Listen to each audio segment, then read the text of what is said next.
Bueno, son gente en general con problemas de salud mental, que tienen una historia de sinhogarismo, es decir, que muchos estaban o viviendo en la calle o en condiciones precarias. Algunos de ellos vienen acompañados de animales de compañía, familiares para ellos. Uno de los casos en concreto que nos vino derivado, que nos proponían para atender aquí en el centro, venía acompañado de un gato. Y sobre todo era un poco, o entraba con el gato o no entraba.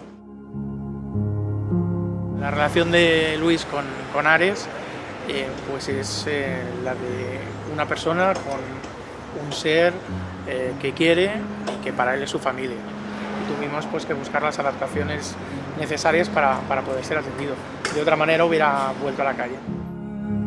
El estado de Luis es mucho más positivo desde que entró, desde que se nos dirigió a nosotros para poder ser atendido en nuestro centro, y sobre todo por este aspecto de que él ha visto que lo cuidamos a él y al gato y es un pack, son parte de lo mismo, es indivisible.